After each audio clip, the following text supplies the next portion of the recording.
Բարի երեկո։ Հակ TV եթերում լուրերի հետքերով հաղորդումն է։ Դարձեք մեր YouTube-յան ալիքի բաժանորդը օրվա ամենակարևորն ու բացառիկը բաց չթողնելու համար։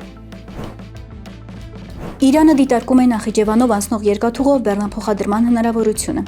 Այս մասին ասել է Իրանի երկաթուղիների ղեկավար Ջաբար Ալի Զաքերին։ Նրա խոսքով բանակցություններ են վարվել ԱՊՀ երկաթուղային տրանսպորտի խորհրդի 83-րդ նիստի շրջանակում Հայաստանի հարավկովկասյան երկաթուղիներ ներկայացուցիչների հետ։ Բանակցությունները վերաբերել են Իրանից Նախիջևանով Հայաստան որոշակի բեռների մատակարարմանը։ Սա թույլ կտա ապագայում Նախիջևանում գործարկել երկաթուղին։ Մենք ձգտում ենք այս նախագիծը հնարավորինս շուտ իրականացնել, ասել է Զաքերին։ Նշենք, որ Ռուսաստանն էլ հույս ունի ավելացնել Ադրբեջանի տարածքով դեպի Հայաստան բեռների մատակարարումները։ Նման հայտարարություն է արել ռուսական երկաթուղիների գործադիր տնօրեն Օլեգ Բելոզերովը։ Հեռուստահաղորդավար Վլադիմիր Սոլովյովի սպանության փորձի մեջ մեղադրվողները փորձել են սպանել նրան թունավորված պիցայով։ Այս մասին հայտարարվել է երկրորդ արևմտյան շրջանի ռազմական դատանի դատական նիստում, որտեղ քննվում է լրագրողի դեմ մահափորձի գործը։ Դատական նիստի ընթացքում ընթերցվել է գործով մեղադրյալներից մեկի Անդրեյ Պրոնսկու բնակարանում կատարված աուդիո ձայնագրությունը։ Մենք հետևում ենք նրա պատվերին, ընդհատում ենք պատվերը եւ թունավորված պիցա ուղարկում նրան, ասվում է գաղտնալսված ձայնագրության մեջ։ Նրանք նաև դիտարկել են նրա մեքենայի ղեկը կամ կոշիկները թույնով մշակելու, պայթուցիկ ուղարկելու տարբերակները։ Արդյունքում, ինչպես պարզել է հետաքննությունը, հանցագործները որոշել են պայթուցիկ սարքը տեղադրել Սոլովյովի մեքենայի վրա, հանցագործությունը կանխվել է։ Մեղադրյալի աթոռին են Անդրեյ Պրոնսկին, Տիմոֆեյ Մոկին, Վլադիմիր Բելյակովը, Վլադիմիր Ստեպանովը, Մաքսիմ Դրուժինինը, Անդրեյ Վոլկովը, Դենիս Աբրահամովը։ Եվս մեկ մեղադրյալ Վասիլի Ստրիժակովը հարկադիր բուժման է ուղարկվել։ Դո կուսակցությունը հայտարարություն է տարածել։ 10 ամիս անց այն բանից հետո, երբ միգրացիոն եւ մաքսային վերահսկման ծառայության գործակալները կալանավորեցին Վարդան Ղուկասյանին, նա շարունակում է մնալ Հենդերսոնի կալանավայրում։ Ղուկասյանը կալանավորվել է փետրվարին։ Ես Ամերիկայի Միացյալ Նահանգներում գտնվում էի օրինական հիմքերով, մինչև միգրացիոն եւ մաքսային վերահսկման ծառայությունը առևանգեց ինձ։ Նրանք ինձ չեն ձերբակալել, նրանք ինձ առևանգել են, ասել է Վարդան Ղուկասյանը թարգմանչի միջոցով։ Չնայած Հայաստան վերադառնալու դեպքում իր կյանքի նկատմամբ արկա սպառնալիքներին, Ղուկասյանը մեծ հույսեր չի կապում քաղաքական ապաստան ստանալու հետ։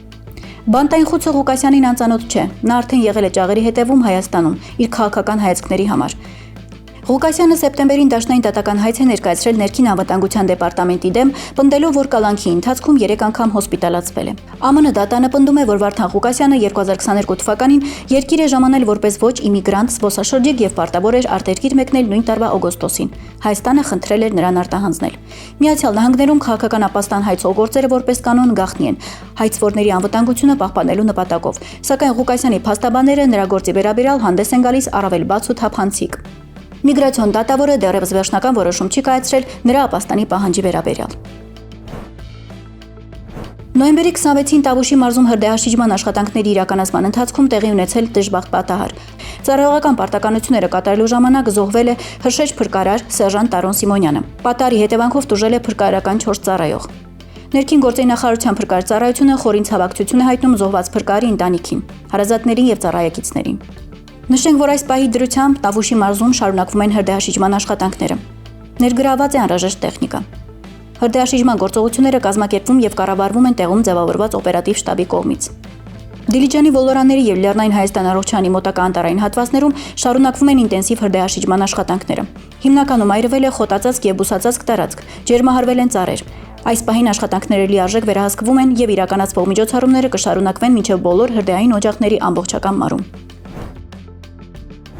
Մոսկվայի Սուրբ Խաչ եկեղեցում կատարվեց հոգեհանգստյան կարգ նշանավոր ֆուտբոլիստ եւ մարզիչ Նիկիտա Սիմոնյանի համար։ Մոսկվայի Սուրբ Խաչ եկեղեցում կատարվեց հոգեհանգստյան կարգ նշանավոր ֆուտբոլիստ եւ մարզիչ Ռուսաստանի ֆուտբոլային միության առաջին փոխնախագահ Մոսկվայի Սպարտակի լավագույն ռմբարկու Նիկիտա Սիմոնյանի հոգու խաղաղության եւ հանգստության համար։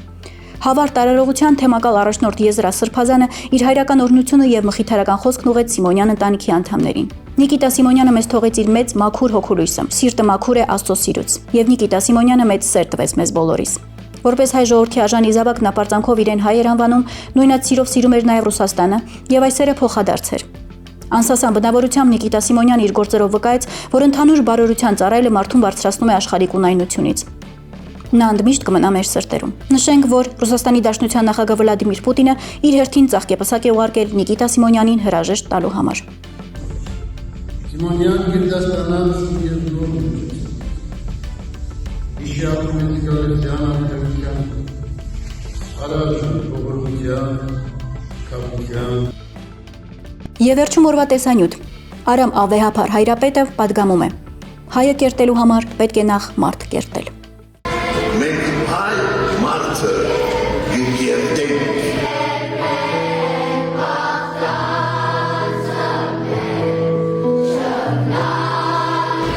Հայ կերտելու համար պետք է նախ մարդը կերտենք, մարդը, քիդակից մարդը, որպեսզի այդ քիդակից մարդուն մեջ հայը դառնա քիդակից հայը։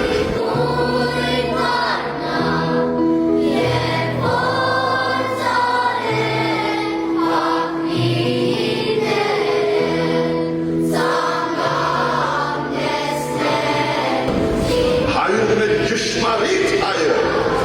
գերդելը թույլ չէ։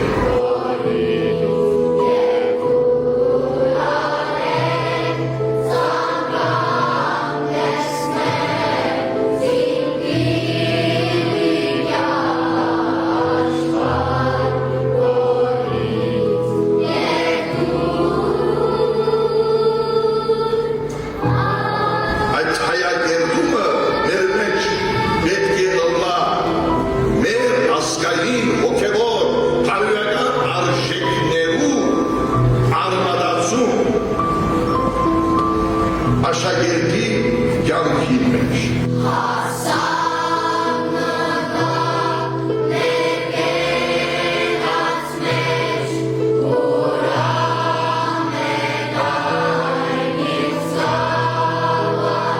Եվ ես ուրախ եմ, շատ ուրախ եմ, որ Կալիֆորնիա մեջ հայտնվելը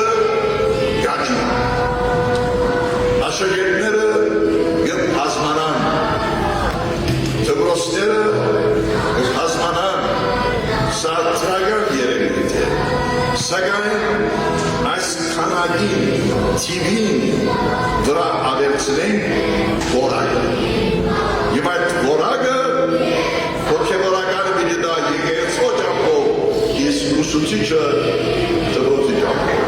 Հաջողություն ձեռքով։